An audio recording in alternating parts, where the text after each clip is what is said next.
Et voilà, après de quelques années, en cherchant du travail dans le domaine de la recherche, je, je, je pensais que c'était le moment de poursuivre mes études, une vocation, on dirait, entre l'académie et aussi l'engagement politique.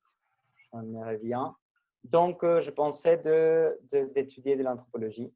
J'avais déjà entendu à propos de l'école des hautes études en sciences sociales euh, parce que j'avais quelques profs à l'université qui ont étudié à l'EHESS aussi. Et donc, voilà, c'est comme ça que je suis venu ici en France, ça fait 2 ans.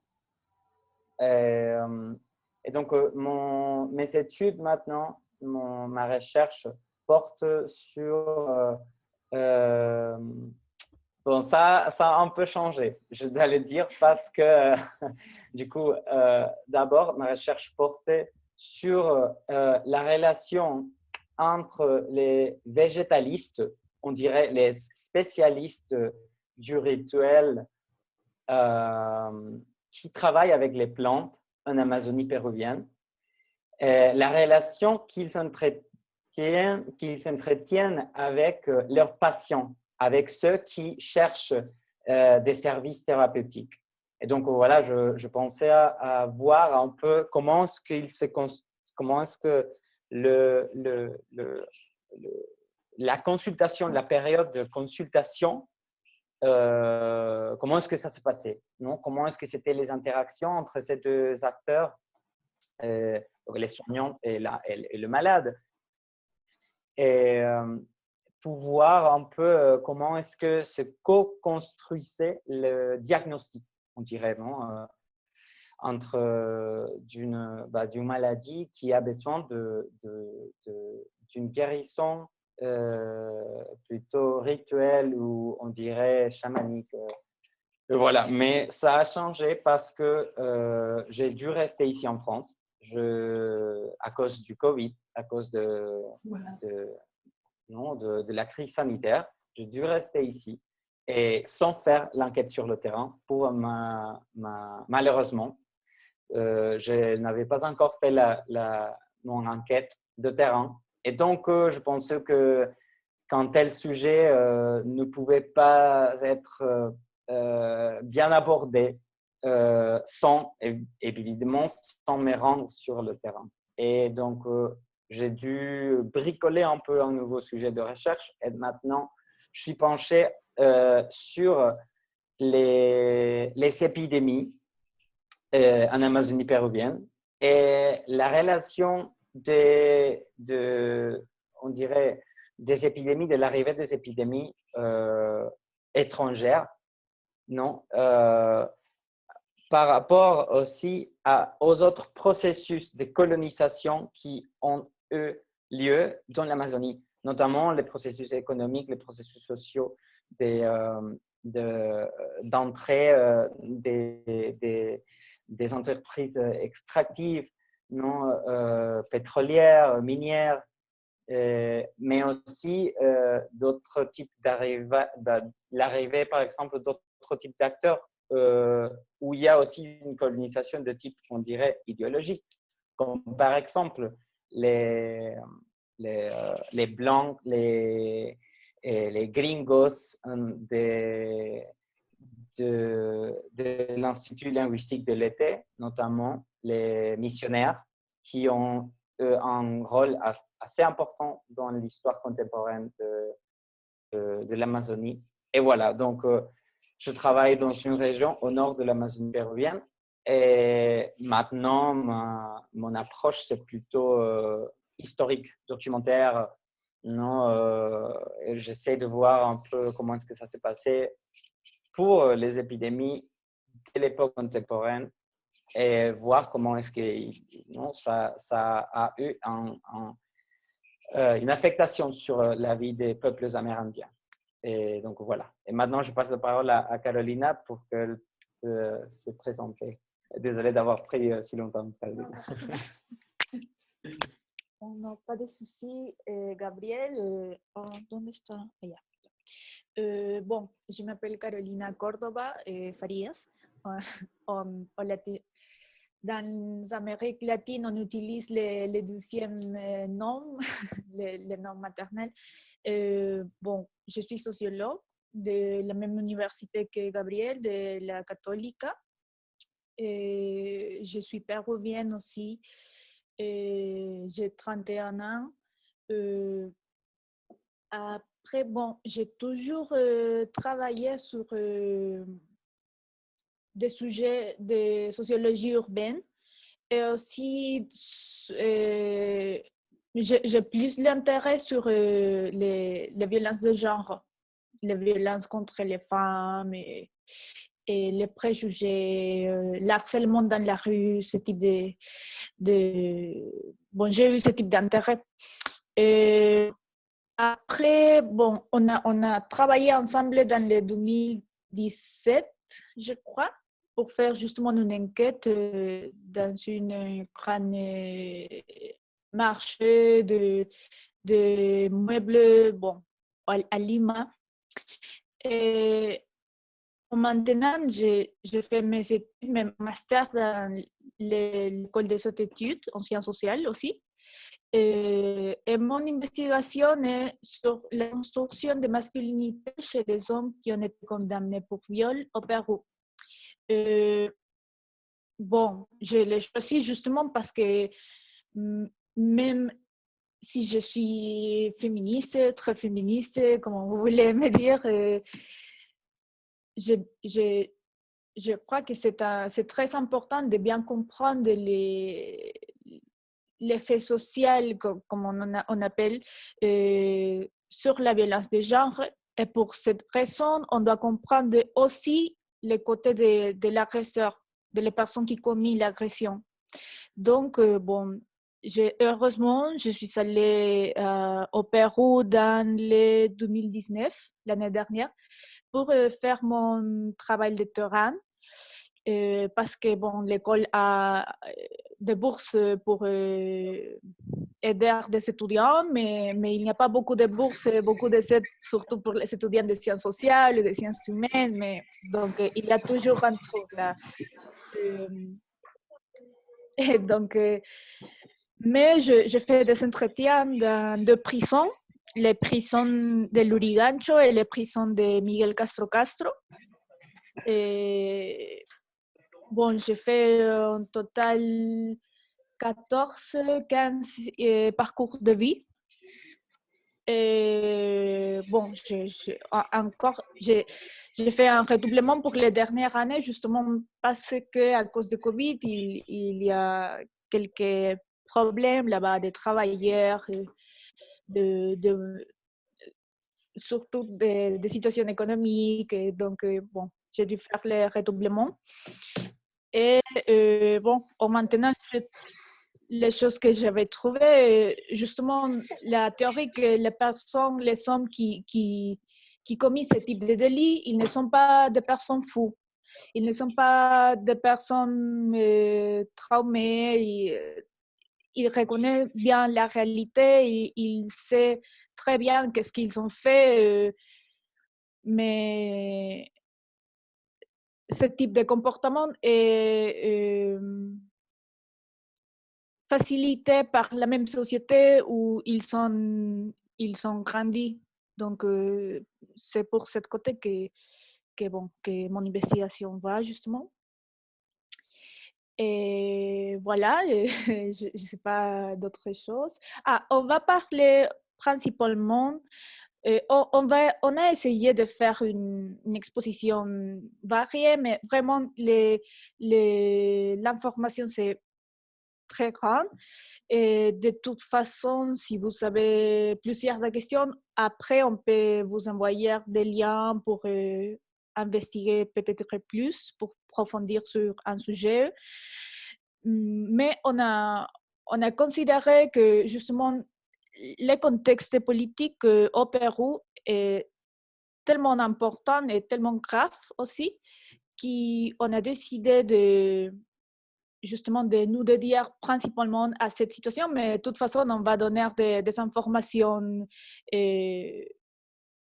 un peu générales.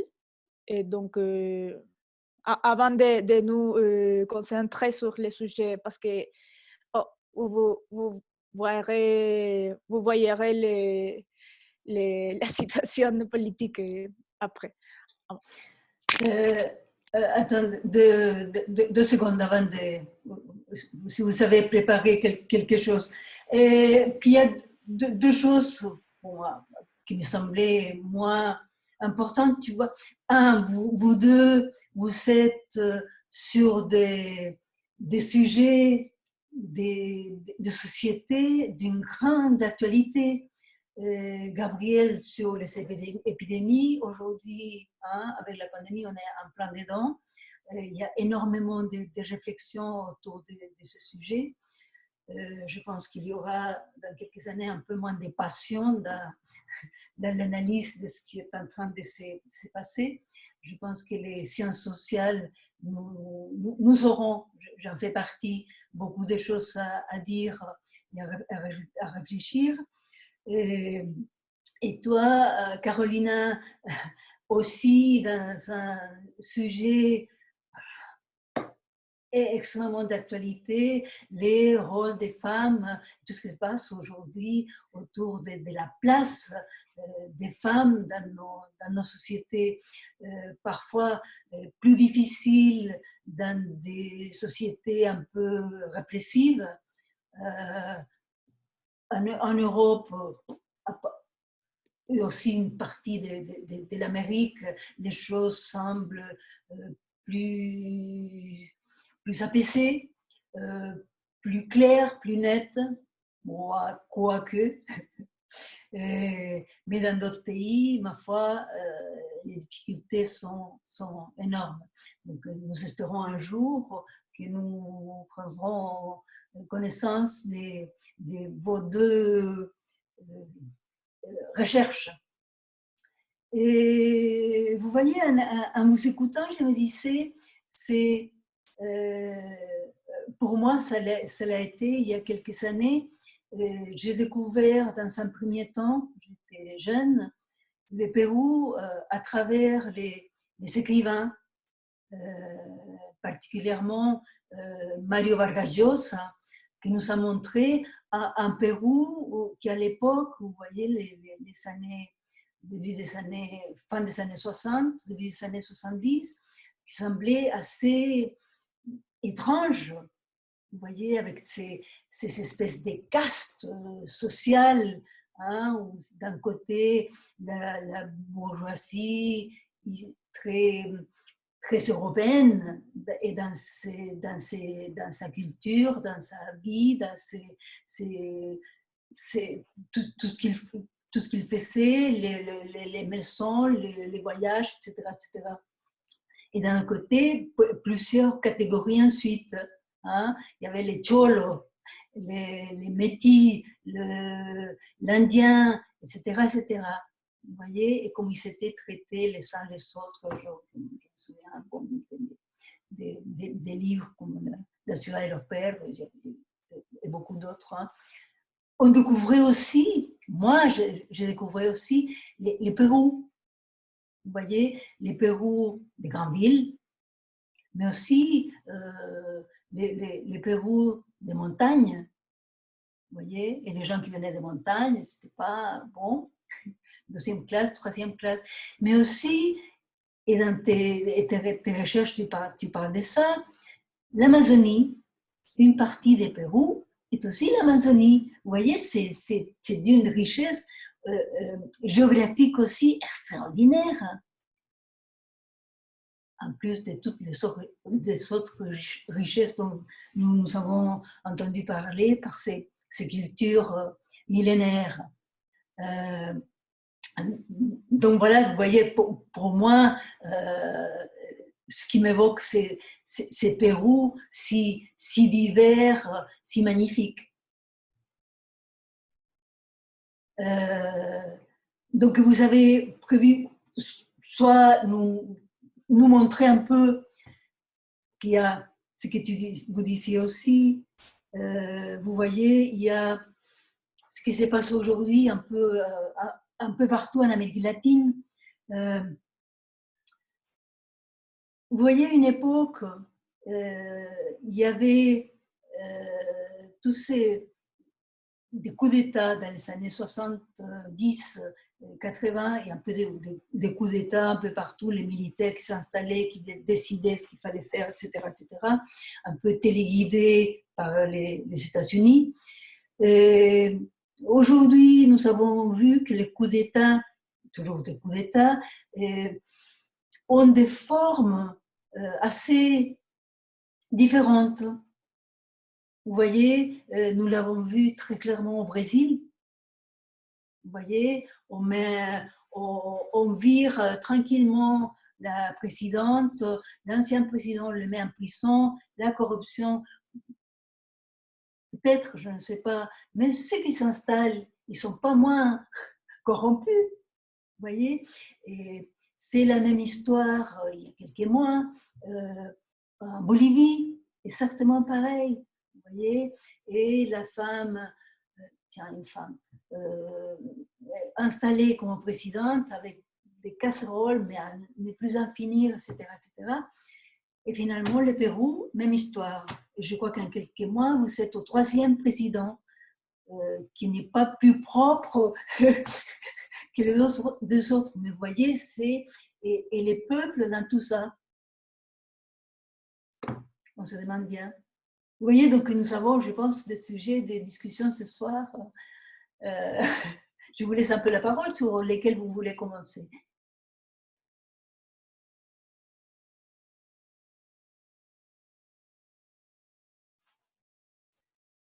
Le micro. Les micros.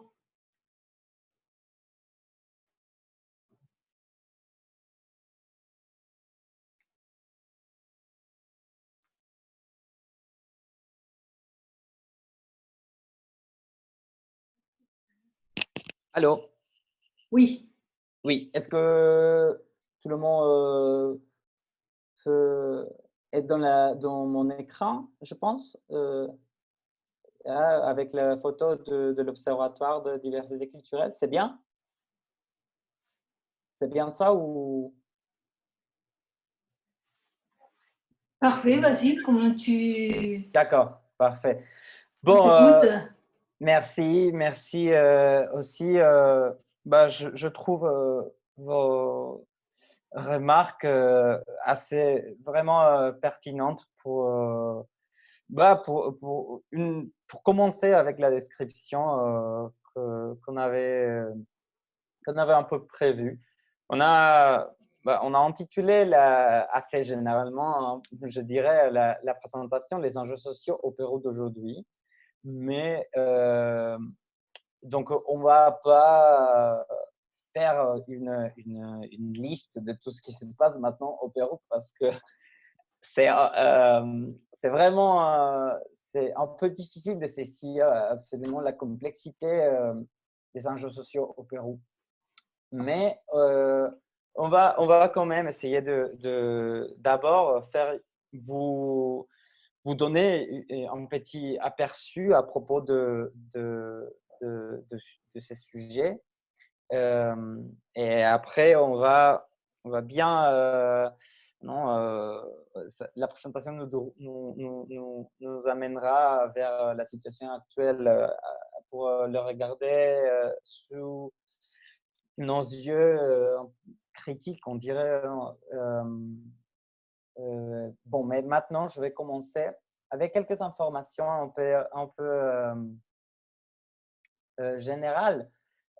Et il y a une idée que j'aimerais bien de souligner dans cette présentation, qui est que le Pérou, il est formé c'est un système, on dirait, si on peut penser le Pérou comme un système, on dirait que c'est un système des degrés de variation et des nuances vraiment subtiles. Et ça se voit d'abord dans la diversité géographique. Là, j'ai essayé de mettre un peu un mosaïque juste un échantillon de tout ce qu'on peut trouver devant nos yeux si on va dans des différents paysages du Pérou. Donc, quand nous sommes à l'école, ils nous apprennent, la première chose qu'ils nous apprennent, c'est que le Pérou s'est divisé dans 3 régions. Non? Donc, la côte, la costa, la montagne, la sierra, et la forêt ou la jungle, la selva, on dirait l'Amazonie. Mais ce qu'on a découvert depuis longtemps dans les sciences sociales, c'est que c'est pas tout à fait cette simplification, c'est pas tout à fait correcte parce que il y a une chaîne des nuances qui se dessine sur le paysage. Et voilà, on commence par exemple, si on veut commencer par la côte, non, par la côte de l'océan Pacifique, et on va vers l'est, on va trouver depuis le désert vers les élévations, on va monter un peu et on va trouver des bois secs, par exemple. Et après de ça, on va trouver les premières vallées interandines. Après ça, si on monte encore plus, on va trouver la vraie montagne, non, avec les niveaux, les étages écologiques plus hauts, qui sont comme par exemple la Puna, qui sont les montagnes assez plates, non, ou bon, on dirait la zone des montagnes non plates. Et après, quand on arrive jusqu'à là où il y a plus en haut, on descend et on descend vers ce qu'on appelle le pied-de-monts andin et on commence à aller vers les basses terres amazoniennes. Et donc voilà, depuis déjà, je pense, le début du XXe siècle, le géographe Javier Pulgar Vidal, il avait divisé le Pérou à peu près dans 8 régions différentes de ces différentes, qui désignaient ces différents niveaux d'élévation. Et mais ça, du coup, pour l'instant, maintenant, je pense qu'on a vu que même cette division, non, après de faire 3 à faire 8, ça aussi, ça ne termine de saisir les nuances qui existent dans les paysages. Et pour vous dire juste un petit exemple,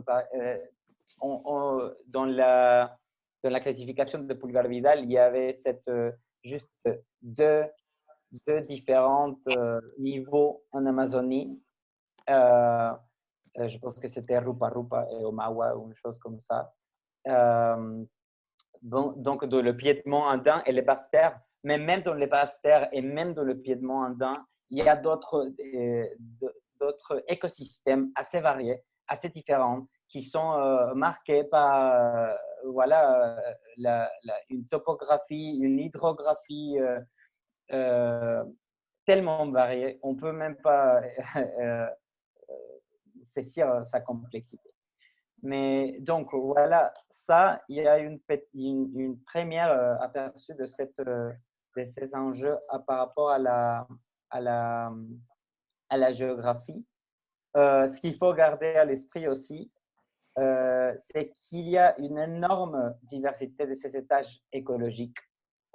John Murat, peut-être que vous vous rappelez, John Murat et Maurice Godelier, pour citer 2 noms que je pense qui sont assez connus ici en France, ont déjà souligné que les sociétés andines sont développées dans une logique de contrôle vertical des étages écologiques. C'est ça un peu la thèse de Murat. Et donc, même et ça, c'est par exemple, Murat l'a travaillé pour les sociétés préhispaniques avant de l'arrivée des Espagnols. Mais il y a encore des recherches qui portent sur le changement et le maintien de ces relations de contrôle vertical, même à l'heure actuelle, que ce n'est pas exactement, évidemment, au même niveau que dans les sociétés préhispaniques, mais ça continue, même au-delà des logiques de colonisation qui se sont implantées après de la colonisation, de la conquête de l'Espagne, et aussi dans les fils des siècles, dans les différentes vagues de colonisation que le Pérou a subies. Donc, maintenant aussi, je voulais vous montrer pour passer à la question de la diversité linguistique. Voilà, là à gauche, vous voyez la carte, la diapositive suivante. Là, parfait. Donc là, c'est la dernière carte qu'on a construite depuis le ministère de Culture au Pérou, qui montre un total de 47 langues parlées au Pérou. 47 langues appartenant à 19 familles linguistiques différentes. Juste dans le territoire péruvien, ça existe, y compris aussi quelques langues qui sont isolées, voilà, pour lesquelles on ne peut pas trouver nécessairement un rapport génétique avec d'autres langues qui existent jusqu'à maintenant, et qui sont voilà, isolées et avec des populations qui vont de 100 personnes. Et, non? Donc, juste pour montrer un peu et voilà, et vous regarderez que, oui, pour suivre un peu la piste que nous avait donnée Nancy, voilà, on oublie toujours, ou pas nous, pas moi en tout cas, mais tout le monde oublie l'Amazonie. Quand l'Amazonie, en fait, du Pérou, ça porte je pense, à peu près du 70% de tout le territoire du Pérou. 70%. Et on pense que non, c'est un peu perdu parce que c'est la jungle, voilà. Mais vous voyez, par exemple, là-bas, cette carte nous montre bien, absolument d'une façon assez éclairante, comment est-ce que toute la diversité linguistique et la richesse linguistique, par exemple, se trouve dans ces côtés de l'Amazonie péruvienne. Donc, tous ces points, tous ces petits points-là, de différentes couleurs, sont des langues parlées en Amazonie.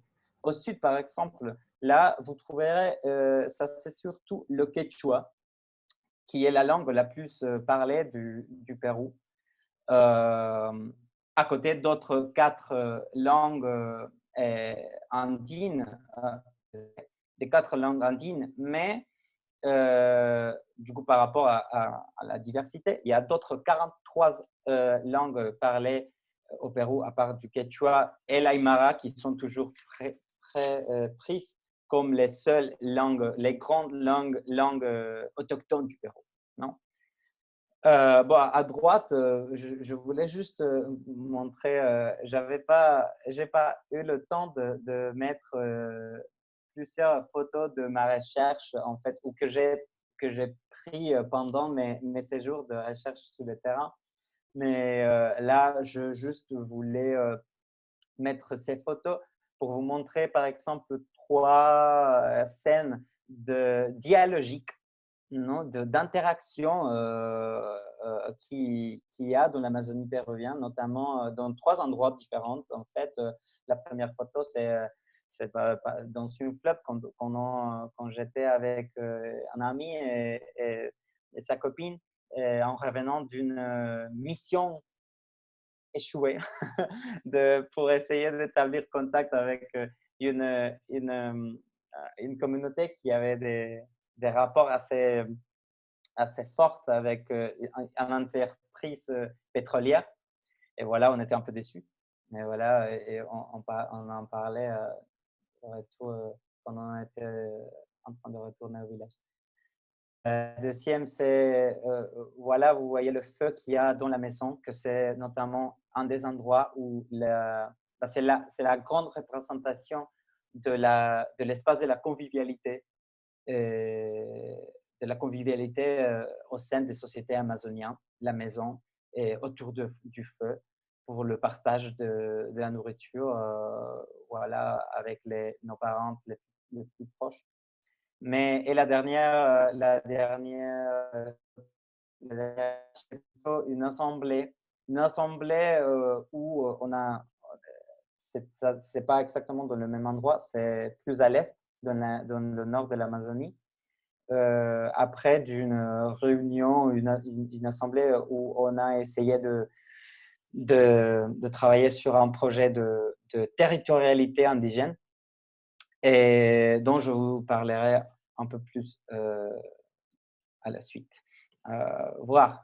Donc, maintenant, ce que je voulais juste vous montrer aussi, c'est un peu la dispersion de la population autochtone au Pérou, notamment par rapport à la figure juridique qui existe jusqu'à maintenant pour reconnaître leurs droits au territoire. Donc, ça, je pense, c'est un des enjeux les plus grands jusqu'à maintenant au Pérou. Et je pense que c'est lié à absolument tout ce qui se passe, même la crise, la crise politique dont Carolina nous parlera après.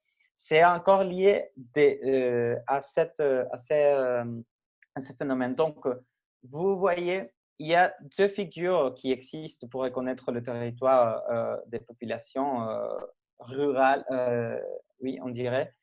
C'est celle de la comunidad campesina ou la communauté paysanne, et aussi la communauté autochtone ou originaire, comunidades nativas. Comme vous verrez à gauche, c'est plutôt ça, les communautés paysannes qui ont lieu partout dans la côte, mais aussi surtout dans les Andes, dans la zone andine. Là, on trouve des populations, des communautés, voilà, des communautés paysannes. Et à droite, vous verrez ce qu'on appelle les communautés autochtones, les communautés originaires des populations amazoniennes. Donc, ce que je voulais aussi souligner en montrant ces images, c'est que la population est toute concentrée. Ainsi, la population autochtone se définissant comme appartenant à un peuple autochtone au Pérou, c'est étonnant.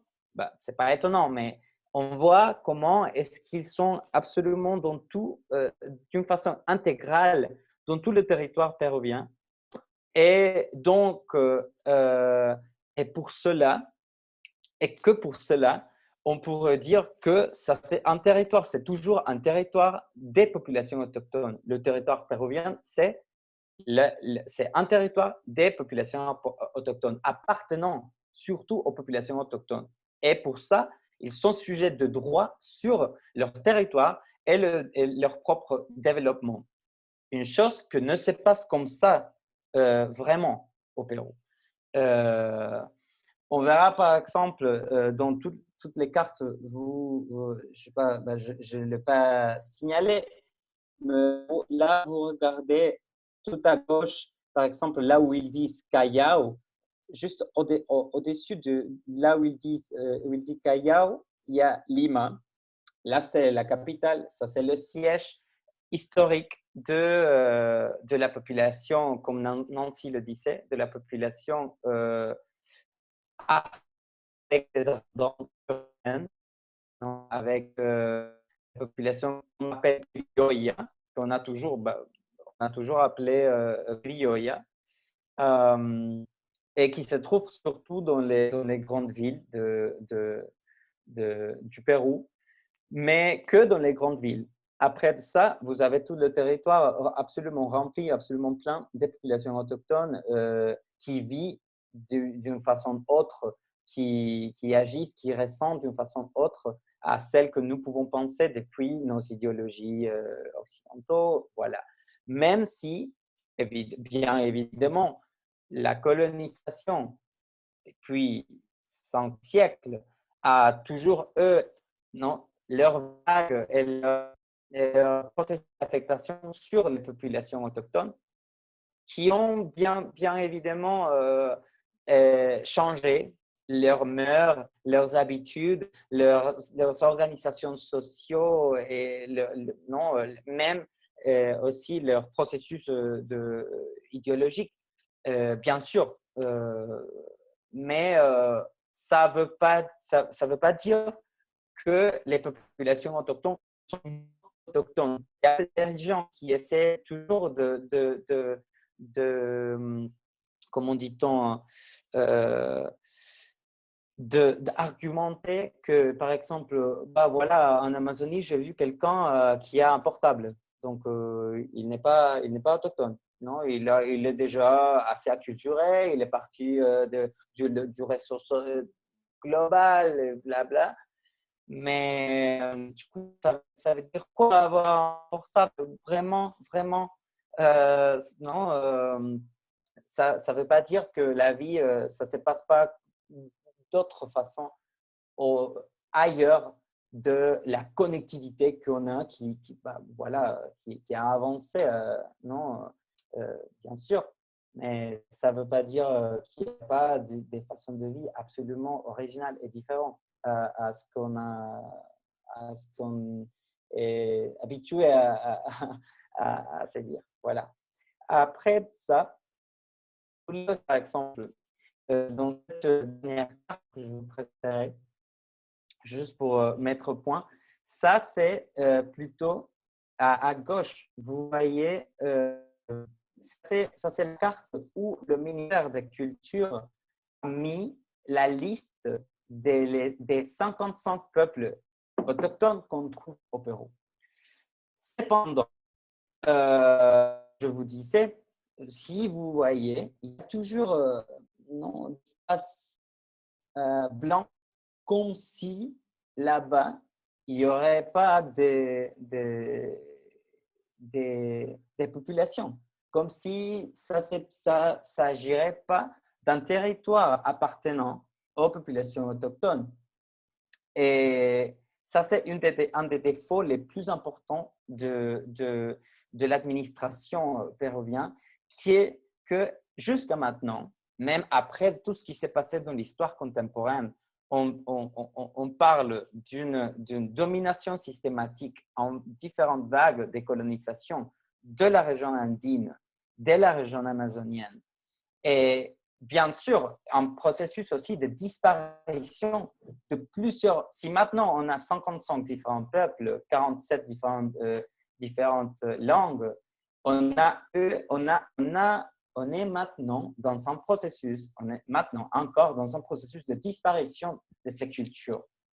Il n'y a pas que le changement culturel, il n'y a pas que non, l'établissement du quechua comme lingua franca, qui ça passait après de la conquête. Et maintenant, bien évidemment, l'espagnol comme lingua franca ou comme langue officielle dans le territoire péruvien. Il ne se passe pas que un processus d'acculturation, mais bien évidemment un processus aussi de disparition, d'ethnocide, pour appeler à un terme qui était bien, je pense que a été développé aussi pour des chercheurs français comme Pierre Clastres, par exemple, qui était lui-même un des premiers américanistes, anthropologues américanistes, hein, en tout cas, dont leurs recherches portaient sur les populations de Basse-Terre. Et donc, ce processus d'ethnocide, on le voit jusqu'à maintenant. Et bien évidemment, il y a des initiatives qui viennent depuis les populations autochtones, soit dans le côté andin ou dans le côté amazonien, qui essaient toujours de résister à ces processus. Et il y a des initiatives même pour créer une vraie reconnaissance de leurs droits sur le territoire. Donc voilà, par exemple, à droite, vous verrez une carte que j'ai prise, c'est une photo que j'ai prise d'un de mes séjours sur le terrain, qui nous donne un aperçu de comment est-ce que les organisations autochtones aujourd'hui essaient de comprendre, d'objectiver leur territoire. Et voilà, donc cette carte, ça c'est une petite portion du département de Loreto, qui est le département je ne sais pas si vous voyez je vois une souris qui bouge pas ou pas. Oui? Ah, d'accord. Donc là, c'est Loreto. Ici, ça c'est la province de Datem del Marañón. Et là, c'est où j'ai fait mes séjours de terrain pour la licence, bien sûr. Et donc, j'avais envie d'y aller cette année, mais voilà, Covid. Oui. Et donc, par exemple, là, ça c'est exactement la même région qui s'affiche dans la carte d'ici à droite. Juste cette petite portion. Vous regarderez que la façon que l'État a pour représenter la diversité culturelle ici, c'est plutôt comme un archipel. Archipel des petits morceaux qui sont parsemés partout, de petit à petit sur leur territoire. Mais les depuis quelques années, on essayait de faire des cartographies de leur territoire tel comme eux, ils le perçoivent, tel comme ils l'utilisent aussi. Et vous regarderez que là, il y a une vision du territoire qui s'est plutôt plus étendue que celle que l'État péruvien a essayé de nous montrer toujours. Non. Donc là, ça correspond à cette partie ici de l'Amazonie. Bien sûr, dans la carte de l'État, il y a une représentation quand même de la localisation, de la diversité. Bien évidemment, c'est une zone diverse en termes culturels, linguistiques et tout, mais il y a toujours ce défaut de représenter l'Amazonie comme un endroit vide, de représenter, et aussi, il y a un discours officiel de ne pas donner, ne pas reconnaître le droit au territoire des populations autochtones de façon pleine. Parce que, bien évidemment, on a comme je disais tout à l'heure, on a les communautés paysannes, on a les communautés autochtones ou originaires. OK, mais ces figures-là, avoir ces figures nous donne cet effet d'archipel, parsemé comme on l'a à droite, et pas une idée d'un territoire intégral qui est toujours utilisé, vécu pour les populations aujourd'hui. Et même, une chose que j'aimerais bien aussi souligner pour terminer de ma présentation à propos des petites nuances culturelles et géographiques en Amazonie et au Pérou, pardon, il faut garder aussi à l'esprit que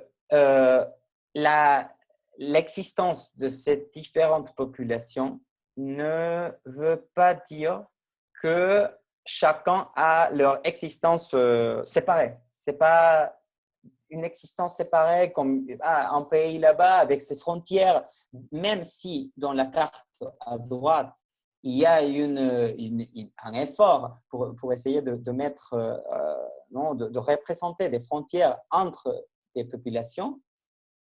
Vraiment, ces frontières sont assez fluides. Et le dialogue qui a eu lieu entre les populations d'Amazonie, entre eux, et aussi des populations dans l'Amazonie avec les populations de la région andine, et pour ces moyens aussi avec les populations de la côte, cette dynamique d'aller-retour commercial, d'aller-retour idéologique, de partage. Même, il y a eu un travail assez brillant, je pense, d'une anthropologue qui s'appelle Montserrat Ventura Ioyer, qu'elle a parlé des réseaux chamaniques qui s'étendent depuis le sud de l'Équateur, ici où je signale avec la souris, vers absolument, en passant pour les Andes et jusqu'à ces points-là dans la côte. Donc, ces réseaux d'échanges idéologiques et d'échanges matériels ont toujours existé, ont toujours fait partie de la dynamique propre des populations au Pérou. Et ça, je pense que c'est une chose qui n'est pas vraiment saisie par ceux qui essaient de faire les lois et en fait faire n'importe quoi avec le Pérou. Et de ça, et de la dernière mise en place de l'être de Pérou, les institutions étatiques, ça nous racontera un peu plus en profondeur, Carolina. Moi, je m'arrête là et merci beaucoup de votre attention.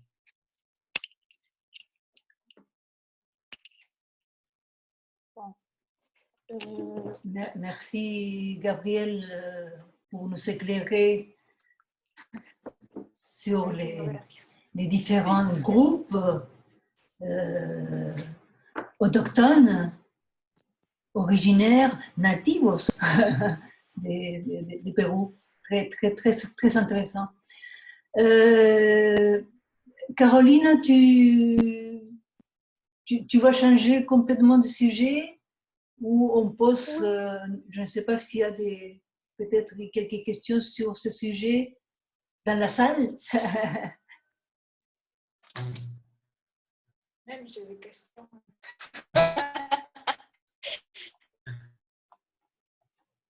Non, oui. Sinon, on continue. Parce que, oui, on va changer un peu le sujet, mais à la fin, on va essayer de tout mettre ensemble. Oui, en tout cas, c'est sûr, cet aperçu avec les choses plus précises Ok. Voilà. Je sais pas s'il y a une question, oui, on peut. Allez, Carolina, c'est à toi. Merci. Je vais brancher le micro. D'accord. Merci, Marcos, pour cette exposition. Gabriel, pour cette exposition très passionnante. Bon, je vais faire c'est pas un combat, mais c'est vraiment un essai de faire une petite chronologie de ce qui est passé politiquement au Pérou, surtout au niveau de l'État. On a eu dans les dernières 2018, 2017, 3-4 années comme 4 présidents. Et bon, pourquoi? Il y a beaucoup plus d'histoires contemporaines qu'on n'expliquerait pas maintenant, mais de toute façon, nous avons comme des conséquences. Nous vivons dans les conséquences de ce type des anciens gouvernements. Et donc, une des plus importantes qui a changé beaucoup de lois, justement, des types de lois qu'on maintient dans les présents, c'est justement des gouvernements d'Alberto Fujimori dans les années 1990 90 jusqu'à 2000 presque. Et là-bas, il y a une autre histoire du Pérou très, très compliquée. Bon, ici, on peut regarder Keiko Fujimori, qui est la fille d'Alberto Fujimori. Et justement, elle a essayé dans ce moment-là, je crois qu'il est... C'est le deuxième ou la troisième fois qu'il a candidaté pour être président du Pérou.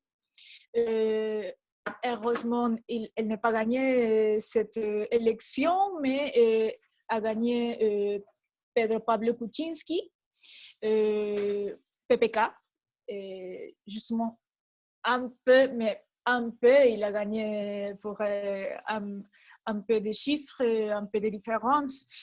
Mais dans le Parlement, le groupe de Keiko Fujimori a gagné 60 personnes dans le Parlement. Donc, elle a presque la moitié de tout le Parlement. En plus, donc, elle a toutes ces personnes ont travaillé, ont fait des alliances avec des autres partis politiques pour gagner des lois, des changements dans la loi et surtout en bénéficiant de ses propres intérêts, comme partout dans le monde, c'est comme ça, mais ça a fonctionné comme ça. Et après,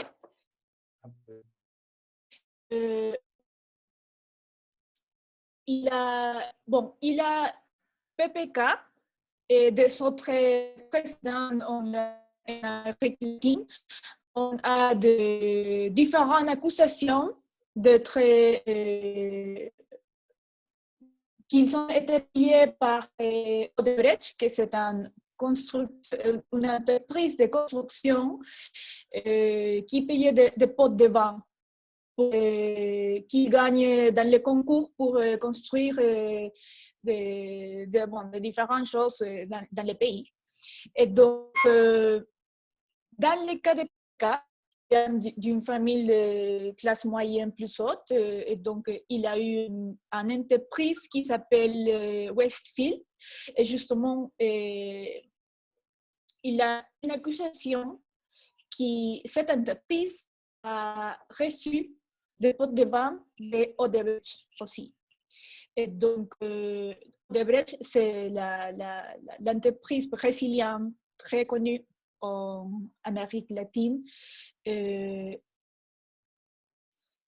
donc, comme PPK justement a eu peu de parlementaires de son côté, il fait une alliance avec les filles d'Alberto Fujimori pour que le Parlement les donne de confiance.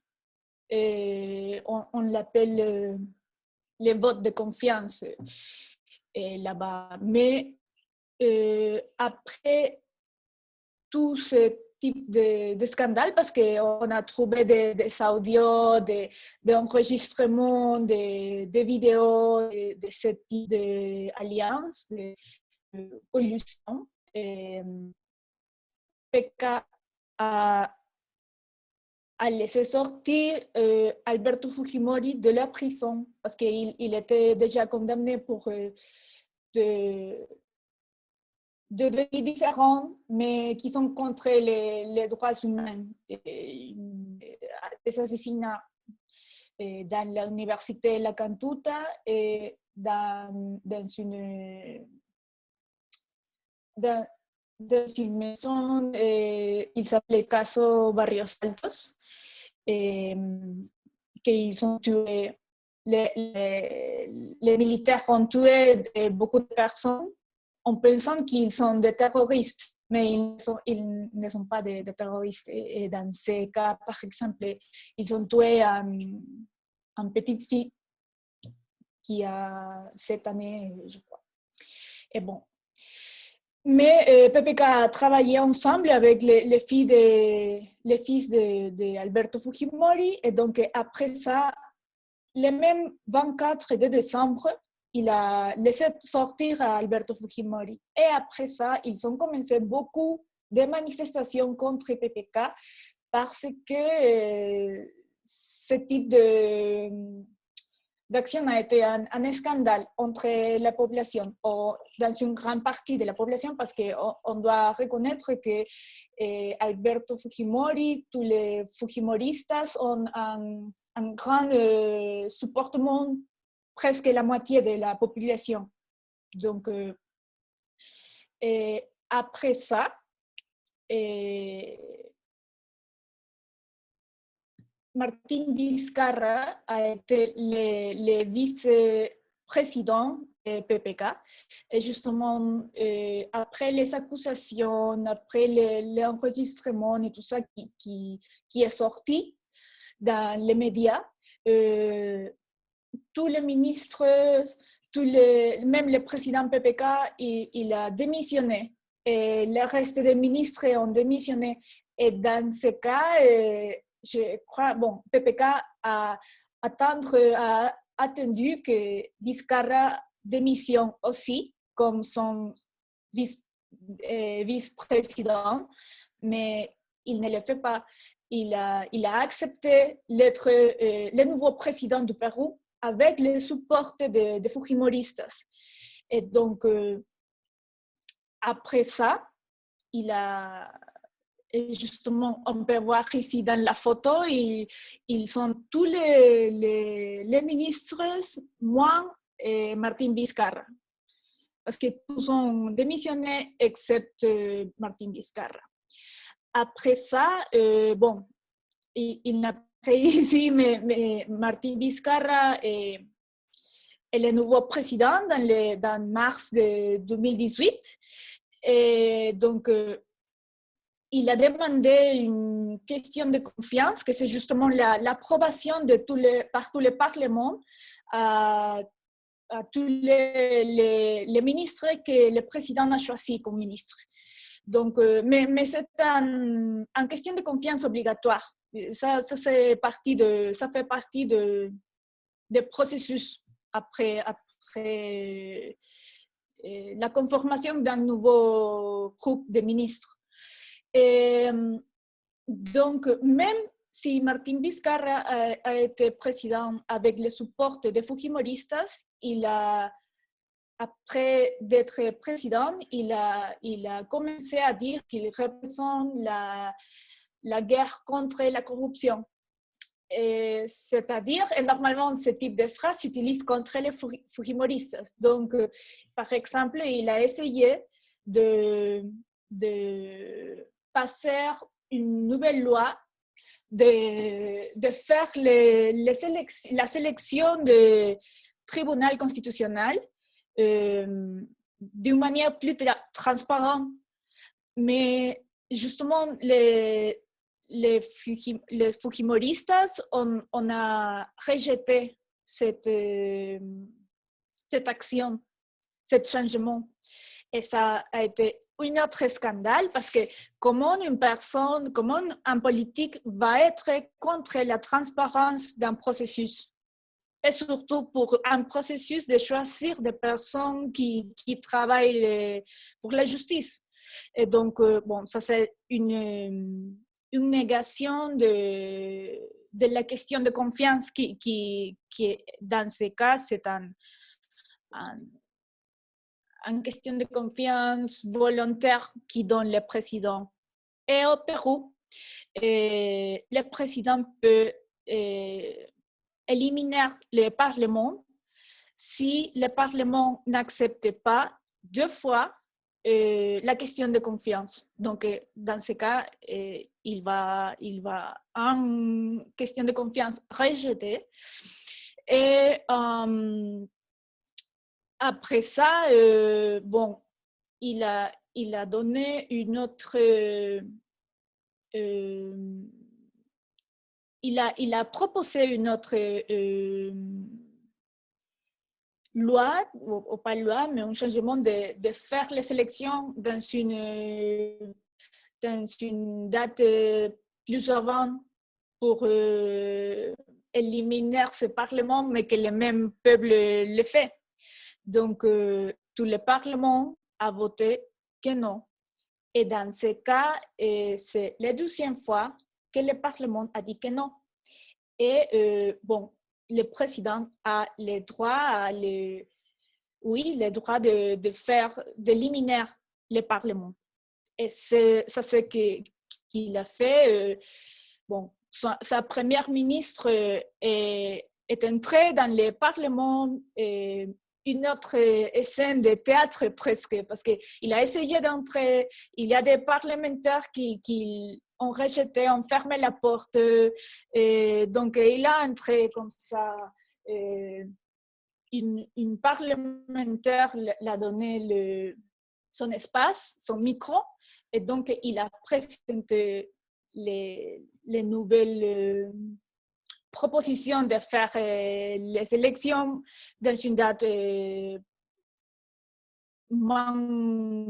plus proche. Et donc, tous les parlementaires ont dit, et le président a déjà parlé dans ce moment-là, avait déjà parlé de fermer le Parlement si le Parlement rejetait. Et donc, ce que le Parlement a fait justement, ils ont accepté toutes les choses que Martín Vizcarra a proposées, mais ils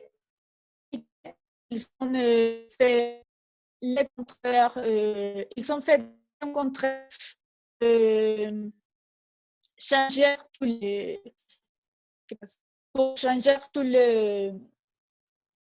les propositions que Martín Vizcarra a proposées. Ils ont fait un truc comme ça.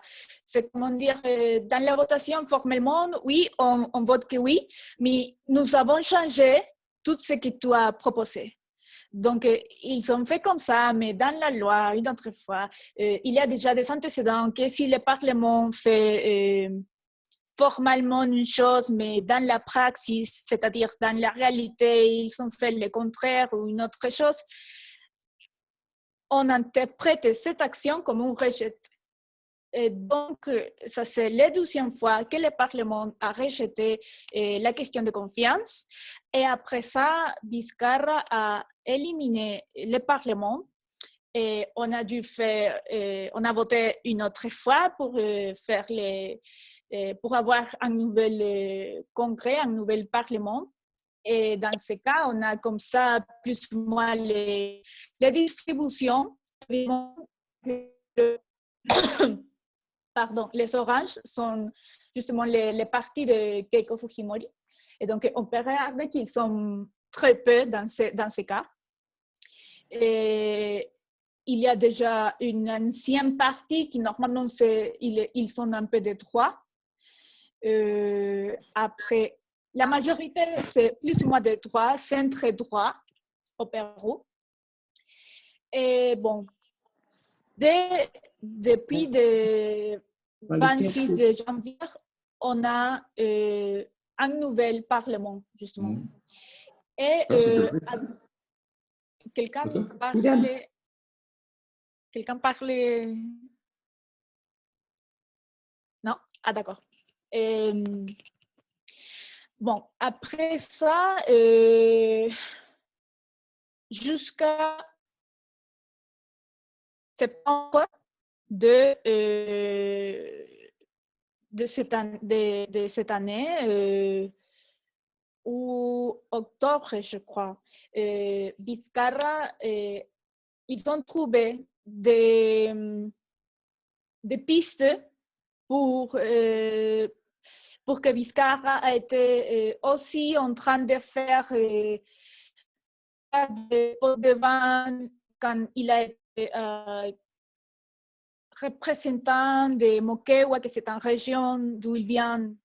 Donc, et justement, toute la population, une grande partie de la population a dit, bon, le légal est que ce type d'investigation continue, Mais comme nous sommes dans une crise sanitaire, il doit continuer et après qu'il finit leur présidence, il doit être présenté dans la justice pour avoir son jugement comme tous les ex-présidents de Pérou presque, vraiment. Ollanta Humala, PPK, Alejandro Toledo, Alberto Fujimori, tous sont, dans ce moment, tous ont été dans la prison, mais bon, maintenant ils sont dehors, mais ça c'est un autre truc. Et donc, Caroline, je t'interromps un petit peu. Tu vois, je pense que les gens, c'est très complexe en réalité, parce que tu vois, c'est les fonctionnements péruviens et du Parlement et du président qui sont un peu différents de ce qui se passe en France. C'est assez intéressant qu'on voit qu'il n'y a aucun parti qui ait vraiment une majorité. C'est vachement intéressant. Donc, ils peuvent, j'imagine, en fonction des alliances, peuvent se passer 1000 choses différentes. Et malheureusement, on n'a pas beaucoup de temps. Je voulais tout juste parler d'une chose que j'ai beaucoup entendue ces derniers temps. À propos, vous allez fêter l'année prochaine les 200 ans, 2 siècles de l'indépendance de Pérou, hein, le bicentenario. Et oui. je crois que c'est prévu même de créer une ville au nord de Lima qui va s'appeler la ville Centenario, que je crois est un sujet très, très discuté un peu partout. Vous pouvez nous dire 2 mots sur ces sujets? Oui, justement, dans les dernières parties, on a essayé de partager aussi cette image. ¿Por qué no? D'accord.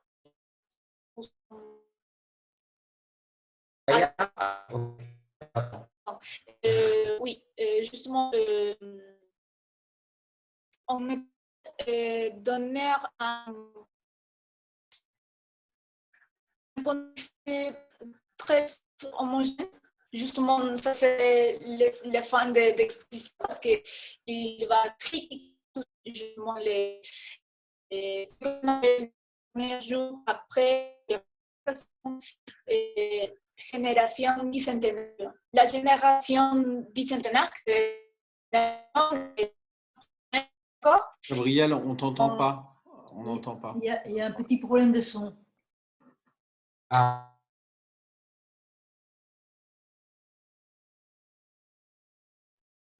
Ils sont partis.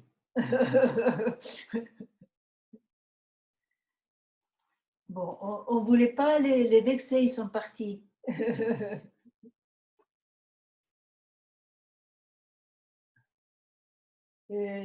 Thibaut, on ne t'entend pas. Thibaut, les micros.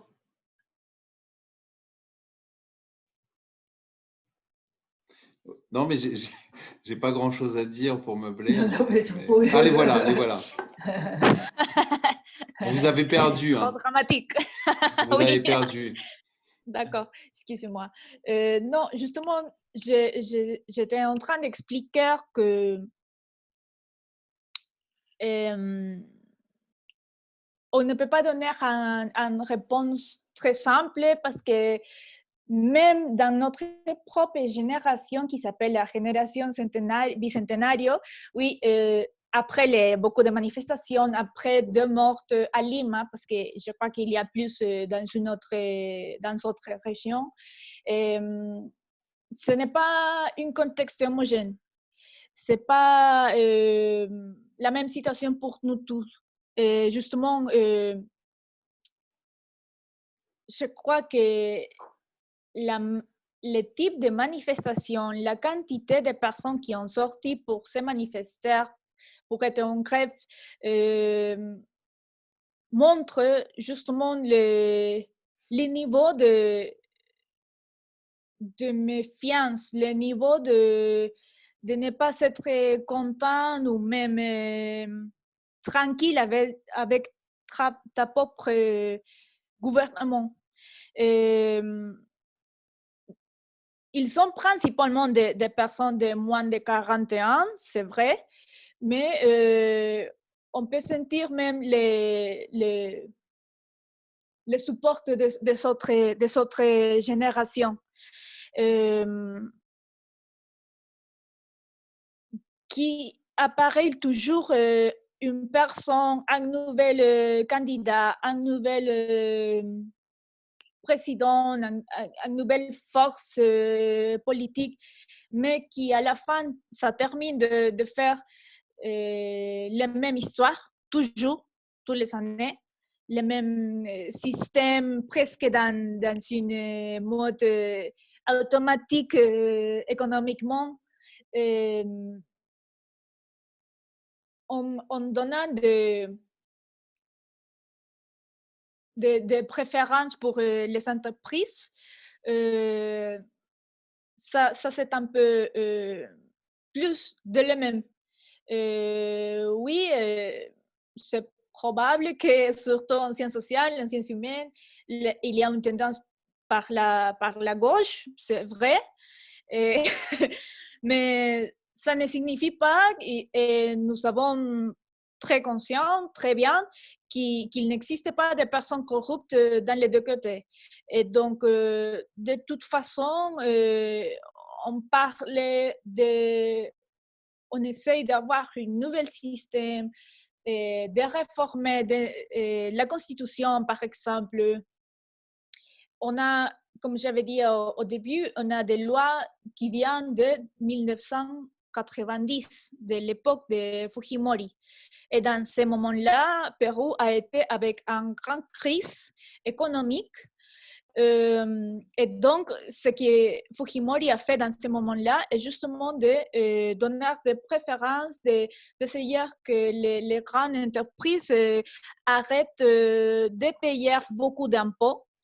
Que par exemple, il y a beaucoup de lois qui fait faible le syndicalisme, qui fait faible les systèmes de partis politiques.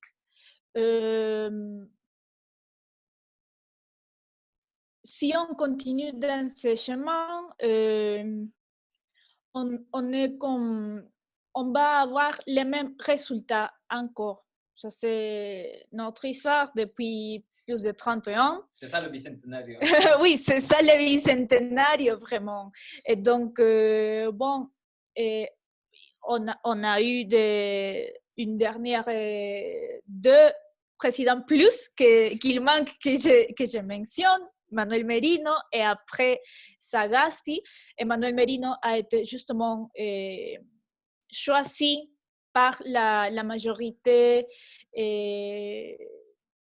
promu principalement pour les Fujimoristas qui ont essayé les Fujimoristas, Action Populaire, FREPAP, beaucoup de partis politiques qui ont réagi aux nouvelles actions réformistes de Vizcarra, qui n'est pas une personne de gauche, il n'est pas une personne de gauche encore, il est aussi de néolibéral, une chose comme ça, mais bon.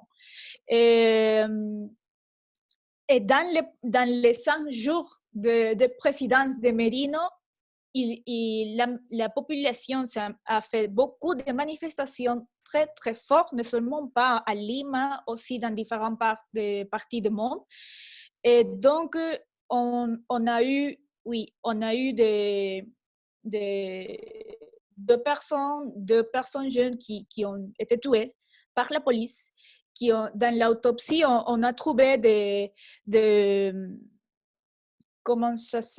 projectiles de balles, balles, non, je sais pas, bon, des projectiles, des armes qui normalement ne sont pas permis par la police dans ce type de manifestation. Il y a eu aussi de différents essais dans les côtés de la police pour que l'avocat de la famille n'entre dans l'autopsie. Aussi, ici, c'est la mère de Inti Sotelo. Mais la même génération, les mêmes personnes ont peint un mural sur Inti Sotelo et Jack Brian Pintado, qui sont les deux garçons plus connus de Lima qui ont été tués. Et donc, après ça, on a construit un discours qui nous sommes une génération, mais quand on parle d'une génération, on presque parle d'une seule chose. Mais bon, après, Gabriel va problématiser ça. Mais justement, il y a un discours maintenant qui nous ne sommes pas les générations qui fait de la guerre ou qui fait de l'agression, mais nous sommes de la génération qui désactive les bombes, une chose comme ça. Parce que oui, il y a eu beaucoup de personnes qui sont dédiées pour désactiver les bombes.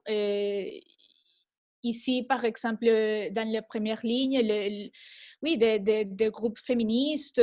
Ici, par exemple, quand il y a eu beaucoup de bombes lacrymogènes, il y a une femme qui donne de l'eau justement pour les gens qui sont dans la rue.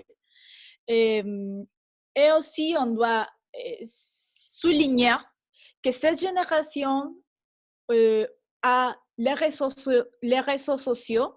Et donc, toutes les personnes se communiquent par Twitter, TikTok, Facebook. Et donc, c'est très différent pour les générations plus anciennes qui ne sont pas d'accord et qui donnent la culpabilité à que les personnes nous payent. Les personnes payent aux manifestants, et les personnes comme Soros, que c'est une théorie conspiratrice, justement, que oui, qu'il y a Soros qui donne de l'argent pour les terroristes. Et aussi, comme nous venons de la conséquence de tout terrorisme, peut-être pas nous, parce que nous sommes été très petites dans ce moment-là, mais chaque fois qu'il y a une personne de gauche, ou pas une personne de gauche, mais une personne qui fait de la manifestation contre un truc de l'État, au Pérou, au moins, les personnes les signalent facilement comme terroristes, même si la personne n'est pas une terroriste. Donc, il y a toujours une très forte étiquette, un très fort poids sur le mot terroriste pour simplement éliminer ou couper ton droit de manifester, de dire ce que tu penses, surtout quand il est contre une chose de système. Excuse-moi, je vais t'interrompre. Donc, c'est pas nouveau en plus. Et faire les opposants. Hein. Après, les méthodes sont toujours plus ou moins fortes, plus ou moins douces, etc., etc. Et mes amis, nous avons un petit problème de temps. Voulez-vous bien que les gens qui sont encore avec nous posent des questions? Nous avons encore quelques minutes, pas beaucoup. Oui. Moi, j'ai une question. Réassis, bonsoir. Oui, bonsoir. C'est un plaisir de te voir parmi nous. C'est un plaisir partagé. Merci. Alors, je voulais saluer déjà la présentation. Je vais être assez bref. En fait, j'ai deux questions. La première question, moi, j'ai grandi à une époque où, quand on parlait du Pérou, on parlait du Sentier lumineux. Et je voudrais savoir quel est l'héritage aujourd'hui de ces mouvements qualifiés de terroristes. Je note que quand on manifeste au Pérou, c'est perçu comme du terrorisme, dans ce que tu disais tout à l'heure. Donc, quel est l'héritage du Sentier lumineux aujourd'hui au Pérou? Et la deuxième question, c'est dans la présentation des autochtones. Alors, j'étais très intéressé par cette présentation qui montre leur présence sur tout le territoire. Je voulais avoir une répartition des populations péruviennes aujourd'hui. Que reste-t-il des afro-descendants qui ont été déportés là dans le cadre de l'esclavage et comment tout cela cohabite? En 82, quand j'ai vu la Coupe du Monde, je voyais l'équipe du Pérou, je voyais une équipe très colorée. Donc, qu'est-ce que ça signifie aujourd'hui pour la nation péruvienne? Bon,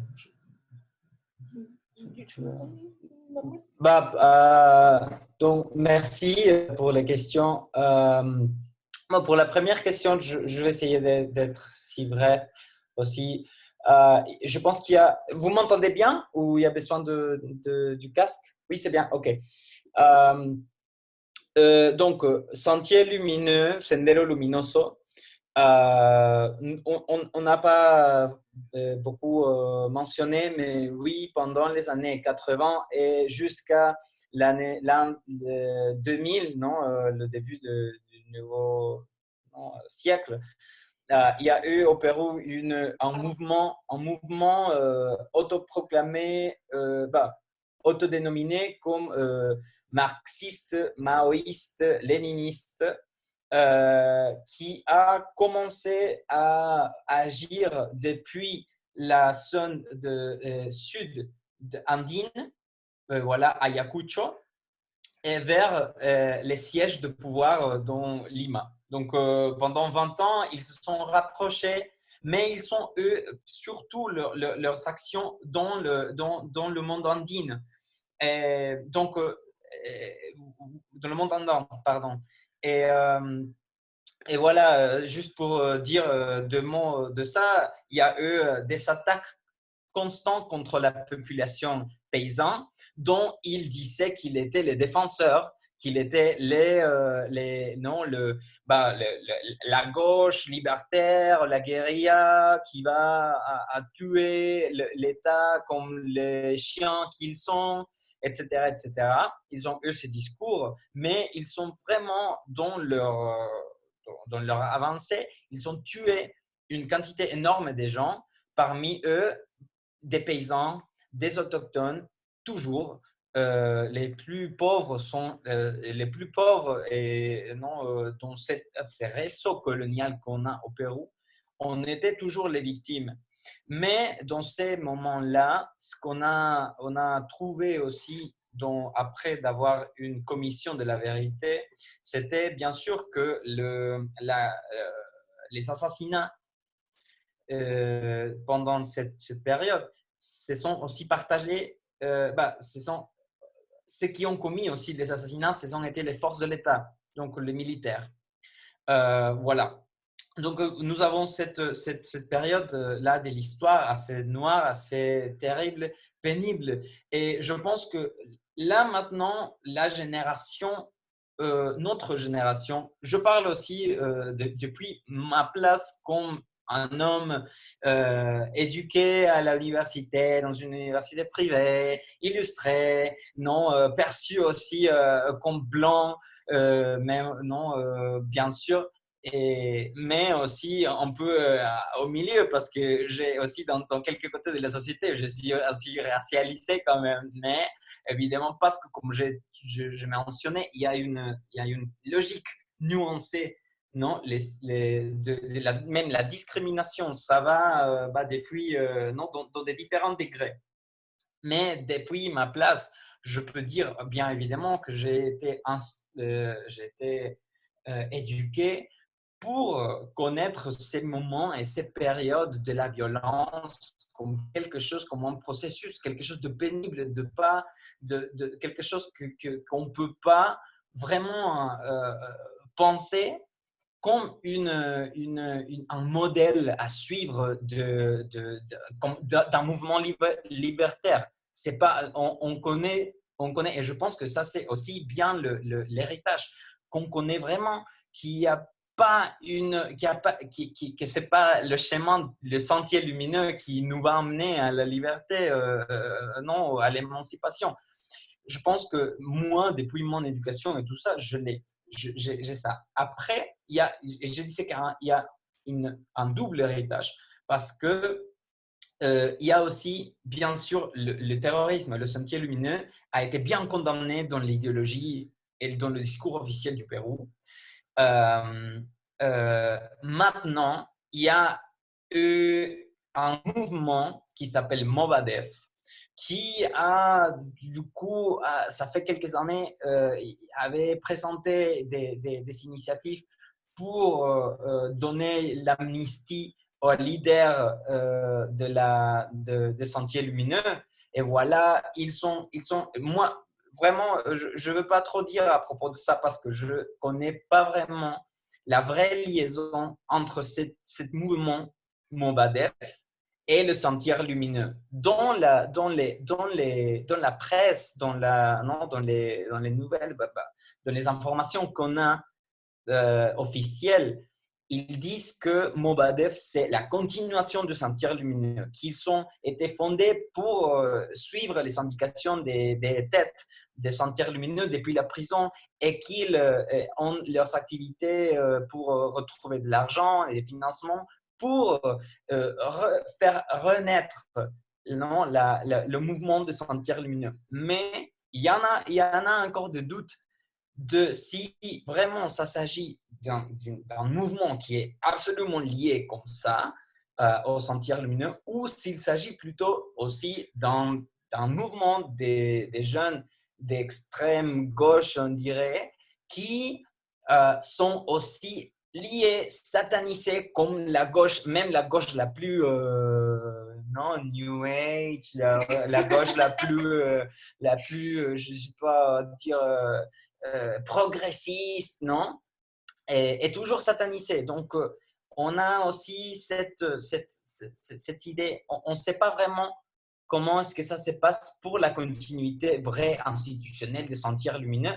On pense que peut-être, oui, il y en a, mais ce qu'on sait, c'est qu'ils utilisent toujours le fantôme de sentiers lumineux pour mettre en cause toutes les initiatives qui viennent de la gauche, toutes les initiatives qui viennent à défendre les droits des peuples autochtones, les droits des femmes, les droits des populations marginalisées au Pérou. Nous sommes des terroristes, nous sommes presque sentiers lumineux et voilà. Mais c'est parce que les gens qui sont au pouvoir sont ceux qui s'enrichissent avec le pouvoir. Et juste assez bref aussi, oui, j'ai eu une omission assez importante, la population afrodescendante au Pérou. C'est pas si nombreuse, on dirait. C'est surtout dans dans la côte près de la ville de Lima, bien sûr, près de la capitale principale. Non, il y a au sud de la capitale principale, il y a aussi une région dont la plupart de la population sont des afro-descendants, mais ils ne sont pas, on dirait, ils n'ont pas un territoire aussi vaste comme dans la carte que je vous ai montrée, mais leurs initiatives d'organisation et de revendication des droits sociaux et territoriaux sont aussi liées aux initiatives des populations autochtones. Donc, ils sont toujours en dialogue parce que, bien évidemment, ça a été une population que ce n'est pas originaire de l'Amérique, du Pérou, mais pendant la colonie, ils ont été amenés aussi en tant que population esclave. Et pour cela, ils ont été toujours absolument on dirait, dans l'échelon le plus bas de cette chaîne de domination. Et donc, pour cela, je pense, comme partout dans l'Amérique, parce que bien sûr qu'il y a des populations afrodescendantes partout dans l'Amérique, et bien évidemment, plus au nord, ils sont beaucoup plus nombreux, mais je pense qu'ils ont une liaison en termes de mouvement social assez étroit avec les populations autochtones. Et surtout, peut-être tu peux dire encore plus, aussi pour le mouvement des droits des femmes. Aussi, je pense que la population afrodescendante est particulièrement aussi présente dans cette, on dit, les femmes afrodescendantes sont des sujets de pouvoir dans la lutte, comme partout, parce que voilà, mais je ne sais pas si tu veux dire encore quelque chose. Oui, surtout sur Sentier Lumineux, après la capture de les personnes principales de ce groupe terroriste dans 1992, non? 92. Si. Presque ce type de groupe terroriste, après des autres captures, donc ils ont commencé à être chaque fois plus faibles. Et donc, maintenant, les restes, les petites personnes, les petits groupes qui manquent, qui sont encore, qui existent, sont liés de toute façon avec les narcotrafics. Et donc, oui, peut-être il y a, on ne sait pas ce qui peut être supportant du terrorisme, mais on le peut trouver dans les Brahim, justement une partie du Pérou qui est dans la jungle, qui de toute façon fait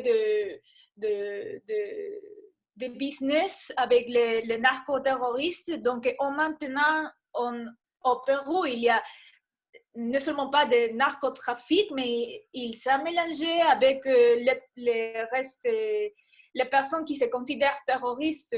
Donc, oui, il n'y a pas une vraie attaque maintenant, mais ils ont fait le business avec la drogue. Même MRTA, que c'est un autre groupe terroriste péruvien, il y a toujours une liaison avec les narcos. Donc, par exemple, dans les derniers jours, ils sont, comme nous avons dit, la police a sorti une nouvelle qu'ils ont capturé 70 personnes terroristes. Mais ils ont fait cette nouvelle, on a la théorie qu'ils ont fait cette nouvelle justement pour se nettoyer de l'image de la corruption à cause de réagir comme ça dans les manifestations, de tuer des personnes jeunes. Et donc, ils ont fait une capture de terroristes, mais vraiment, ils sont des personnes de Movadef, oui, que c'est ce groupe qui demande l'absolution des terroristes,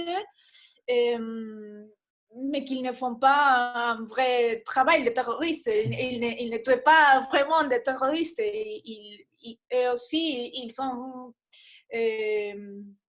montrés comme preuve, justement, des livres de Mao, des livres communistes bon, Movadef est lié à les supporters de terrorisme, des groupes de Sentier Lumineux, de MRTA, oui, c'est vrai, mais de toute façon, lire des livres de Mao, lire des livres communistes, ça ne fait pas un délit. Mais on a déjà cette liaison au Pérou. Si on lit ça, on est terroriste. Si tu fais un petit peu de nuancer dans les conflits armés internes, qu'on l'appelle comme ça, parce qu'il y a des agressions de le côté de l'État et de le côté des groupes terroristes. Et donc, si tu dis comme ça, l'époque du terrorisme, tu es terroriste. Donc, il y a toujours ce fantôme, comme vient dit Gabriel, d'être terroriste utilisé comme un insulte. Et donc, ça donne de peur, ça donne d'être plus délicat avec les sujets ou au moment de donner ton opinion. Et Carolina, je t'interromps. Il nous reste quelques petites minutes, donc peut-être Une autre question. oui, pour histoire de pouvoir discuter un peu. Est-ce que quelqu'un veut encore poser une question sur ce sujet passionnant? Monsieur Villette, à vous. Oui, alors je reviens un peu en arrière. Au moment où vous avez parlé des peuples autochtones, on voyait les cartes et tout, et peut-être j'ai perdu un peu en attention, c'est possible, mais en fait, pour nous de France, je dirais tous ces peuples, je ne vois pas bien quelles sont les différences et tout. Alors, c'est un sujet en tant que tel de thèse, hein, j'imagine, mais est-ce que vous pouvez juste nous dire s'il y a des différences majeures, en tout cas lesquelles elles sont entre un ou deux exemples peut-être entre ces peuples? Bah ouais. Quechua et Aymara, par exemple. Bon, je ne suis pas du tout un spécialiste des sociétés andines. Je vais commencer par là, donc je ne peux pas vraiment vous dire. Mais bien évidemment, je pense dans la culture matérielle, matérielle pour commencer, c'est absolument dit. Il y a une diversité de façons de faire les choses qui sont aussi liées à leur rapport écologique. Et comme on a dit, c'est pas nécessairement un déterminisme écologique parce qu'on a eux aussi ça en anthropologie de penser qu'il y a un déterminisme direct des contraintes écologiques sur la culture, concept qu'un facteur parmi d'autres. Mais bien évidemment, les façons d'habiter le monde vont changer si le milieu où tu habites est différent. Mais ce n'est pas tout à fait cette liaison, ce n'est pas juste les contraintes écologiques qui donnent la forme de la culture matérielle de cette façon assez directe. Mais bon, voilà, évidemment, les sociétés qui habitent dans la montagne, aux 6000 mètres au-dessus du niveau de la mer, non, ont une culture matérielle, la construction des maisons, la construction de la nourrisson, non, la nourriture qu'ils prennent, et l'organisation sociale aussi, la façon de construire famille, la façon de là, je ne sais pas si je pourrais donner exactement des différences comme ça, mais ces facteurs que je mentionne maintenant sont absolument différents partout. Et même dans les populations des basses terres en Amazonie, la culture matérielle, tout ça, même s'ils partagent, parce qu'il y a aussi une idéologie partagée, on va dire, par rapport, par exemple, la mythologie. On sait depuis Lévi-Strauss que la mythologie amérindienne est toujours liée, est un système de transformation, on dirait, non? Que la mythologie d'un peuple est liée en termes de transformation à la mythologie d'un autre peuple voisin. Et comme ça, non, il y a un partage des symboles, bien évidemment, super fluide, que pour nous, on dirait, voilà, il n'y a pas de différence, non, parmi ces peuples. Ils ont la même mythologie, leurs maisons sont pareilles, leurs maisons, non, et leur, je ne sais pas, leur culture matérielle aussi, dans l'Amazonie, ils sont pareils et tout. Mais il y a toujours aussi une façon, je dirais que, pour résumer, je dirais il y a beaucoup de choses en commun dans les populations autochtones. Et une de ces choses, c'est toujours lié à la façon dont laquelle ils ont des rapports avec les non-humains, par exemple. Et les rapports avec ce qu'on dit la nature, avec les animaux, avec les plantes et tout ça, il y a quelque chose en commun, comme par exemple dire que c'est référé à différences qui existent dans la nature, dans des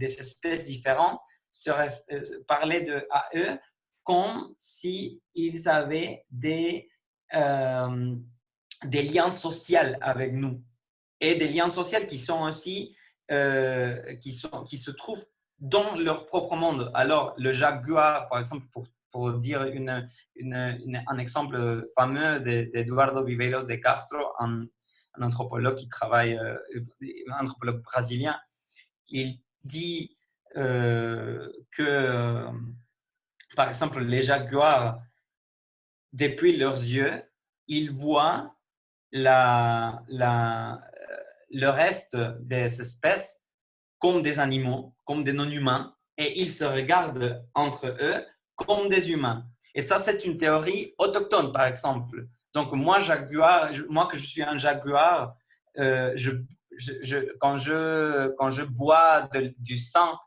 du gibier que j'ai tué, les Amérindiens, ils disent par exemple que les jaguars, il est en train de boire de la bière de manioc comme ils les boivent.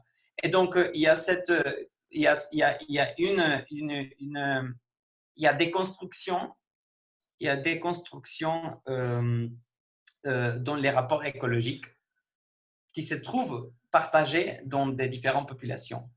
Et ces rapports, bien évidemment, ont à voir avec la mythologie dont j'ai parlé tout à l'heure. Donc, ce type de liaisons symboliques qu'on trouve dans les récits des populations autochtones, ils ont un rapport assez étroit avec leur rapport écologique qui vont bien au-delà, et rapports écologiques, mais sociaux aussi, qui vont bien au-delà des sociétés humaines.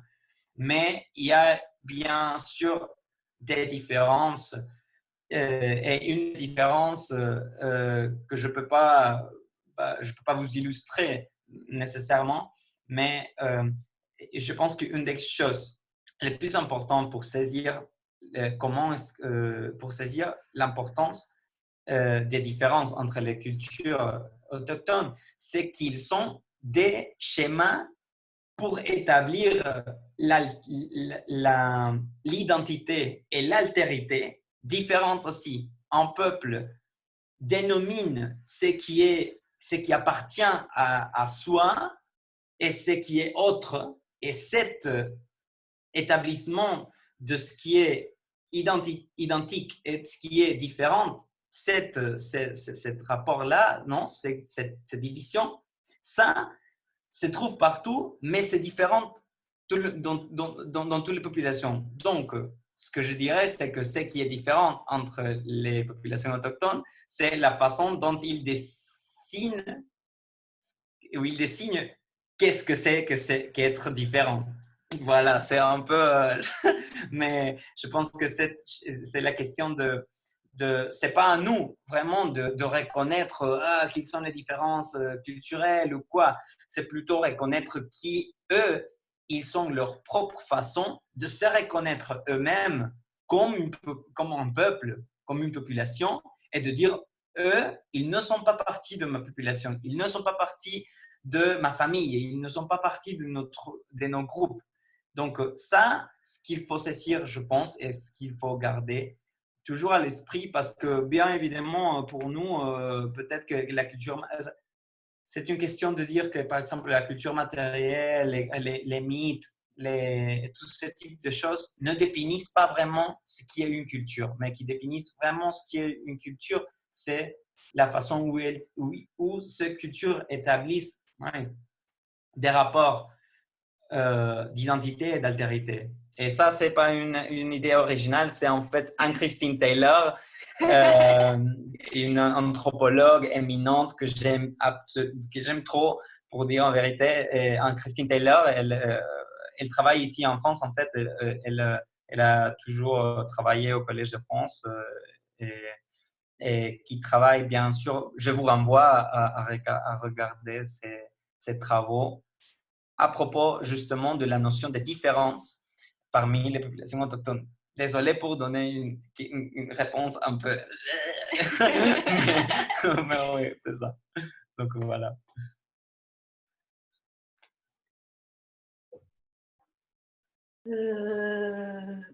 Mes amis, je crois, nous sommes ensemble depuis 2 heures.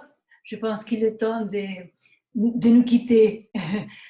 Thibaut, tu veux bien Oui, merci beaucoup. Clôturer, s'il te plaît. Merci beaucoup à nos invités, Gabriel et Carolina, pour cet exposé brillant, passionnant. On pourrait faire plusieurs séances sur le Pérou, je crois. En tout cas, vous nous avez déjà donné un sacré panorama politique, ethnologique, sur les populations. Chacun pourra d'ailleurs, on a enregistré en tout cas une très très grande partie, donc on le mettra en ligne. Si certains veulent réécouter la conférence, ce sera possible, bien sûr.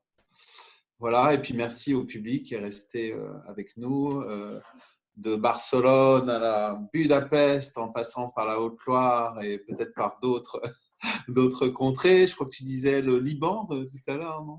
Oui. Voilà, donc l'Odyssée s'internationalise, c'est très bien.